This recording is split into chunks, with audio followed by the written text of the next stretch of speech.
Coach Frye, we are live. Coach Frye is in charge of the offensive line, and we are live back to Columbus on 10 TV Plus, and we're simulcasting on your favorite 97.1 The Fan. I know you love the Fan. Big fan of the Fan. Big fan of the Fan. Coach, let me ask you, how ready are your guys to go? And there's no bigger test than Monday. Yeah, still a slow, steep climb for Monday. We had a good week of prep, like we always have, run through the playoffs. They buy into Bloody Tuesdays. They buy into situational Wednesdays as we practice. This week was another good one. And then I think for us as coaches, just making sure that we feed them so that they can play confident, fast, and physical. Meetings have been good, prep's been good. Knock on wood, everybody's coming out healthy through another week of practice, so excited for it. Coach, you had to deal with some adversity. Injuries are part of the game. You hate it. We just talked to Seth, and you hate to lose a guy like that. But there was a little bit of a learning curve, wasn't there? I mean, there's a reason this guy's a starter, but you want to say next man up, but these guys seem to be clicking now. Yeah, and I think what the benefit we had is we had a lot of guys that were game ready outside of five. Like you always, on paper, yeah, you want your starting five and you want to roll. And if you have the ability to play 6, 7, 8, we're up to 9/10 guys that have played meaningful minutes this year in real situations. So having a guy like Carson Hinsman who, all right, Carson, you're the next man up, but it's a guard. He played 12 games last year with the ball in hand. Unfortunately, what happened with Seth? And you come back with that. Hey, this week now you're sliding back over to where you've been. So it's really just a testament to the kids now. I mean, them showing up and living that mantra, like you're one play away and the next man up. And then, unfortunately / fortunately for us, it was the next man up, what we went through. So, coaching wise, adversity, it's not on us, it's on the kids. And they've responded really well, dealing with what we've had to so far. And you guys kind of had an idea. There's a little bit of a learning curve with this whole system, but I have said we're witnessing the professionalism of college football. It's more like the NFL now with the schedule and everything. I mean, you look at the teams you guys played. I mean, it's unheard of where you play Tennessee, you play Oregon, and you play Texas, and now you're going to play Notre Dame back to back to back. And Ryan said from the get-go, Coach Day, we got to have depth. We've got to have people that can, because it's going to be a long season. You guys have learned a lot along the way, but this has been pretty brutal, hasn't it? Yeah, it's been a long way. I mean, you say we played Tennessee, it was a month ago. I mean, if you just think about that. So starting from the 20th, now finishing on the 20th. And then, yeah, you got to have depth, you got to have quality depth, and you've got to get everybody ready to play. And like I said, just circle back to the kids. That's what they've done. They've taken that, game plan meetings, situational meetings. Here's how we're attacking them. Here's what we're doing. Here's the technique. Here's the call, whatever that may be. And yeah, you have to make sure that you every week. Ryan's done an unbelievable job as we started the season. Like you want to grade out a champion, be the hardest playing team in the country. Those 2 team goals as we started every game. So whether it's week 1 and now we're in week 16, 17. If you stay constant with that, same message, different messenger, then the kids bite into that and they get into a good battle rhythm.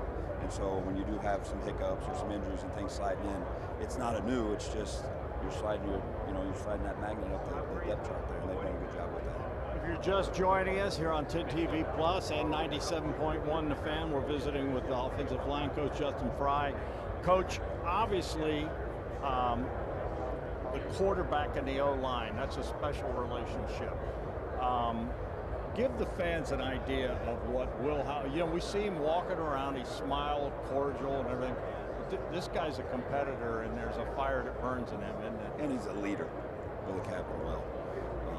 You want to talk about like adverse situations when we had the practice, you just go back to we had the practice and Seth went down. That was shockwaves for everybody. One of the greatest leadership moments that I've seen as a coach looking at players, he took over the practice and finished the practice with everyone's mind on what just happened, what are we going to do, let's figure this out. Stepping in the huddle, communicating to the guys, getting over and chirping and getting the defense pumped up in their situational specialization. He lives that every day. So you got a great kid who's smart, who's tough, who loves his teammates, and he's really good at football. That's the output you get with him. So what you see on TV, what you see in interviews, like that's not a facade, that's not it, like that's Will Howard. You cut him open and it's just, the DNA is just an unbelievable human with that competitive spirit. And then the kids feed off that, almost through osmosis, where they feel that and sense that. So when he steps in the huddle and says, fight, they lock in, they rebite. So if he needs to check something, change something, he has their ears, but he has their hearts too. The other thing, and I want to talk to you about the resilience and the leadership all around that this club has shown, from the standpoint that when you think about it, you've got, a month ago was tough. You guys were about as low as you could be, and it would have been easy to throw in the chips, but there was none of that. And this club, the resilience, just talk about the injuries and everything, yet they keep taking hits and they keep coming back, and now someone's leaving Atlanta with the national title, and we're hoping it's Ohio State. Right. Yeah, I mean, this speaks to the kids again. Like, when you're hit with something significant like that, you have a decision to make. Woe is me, drop your head and pout, or let's go work through it and fix it. Let's go find a way to make it right. And they've done that.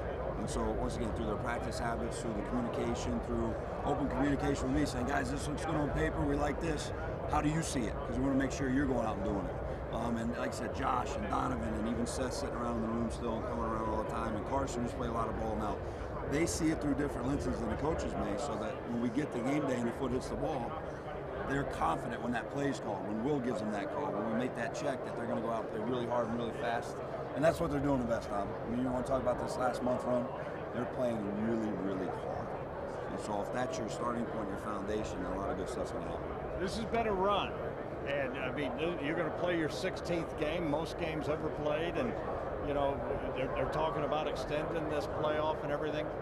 Have you had fun with this? And how about your family? I mean, your family's always got your back, right? Right. Yeah. Football is fun. When you get to walk in a room and shut the door, and I have 18 of my guys in there, that's fun. When you get to go out in the 53 and a third, no one cares. Right? And that can be you could take that one or two ways. I talk to our guys all the time about tone. Like, no one cares. The game of football doesn't care how your day went, how this went, how that went. That could be really rough and gruff. But if you flip that tone and say, it's a beautiful thing, the game of football doesn't care. When you step on that 53 and a third, when you walk in that room with your guys, it doesn't care about socioeconomic status, what's going on outside the field. You can go play ball and love playing football with your guys, and that's what our guys do. And we love it. And I love it too, because I just get to be a small part of that with my guys. Coach Frye, we appreciate you. I'm a big fan of yours. Do me a favor. Look at that camera, your message for Buckeye Nation and Buckeye Nation on the fan.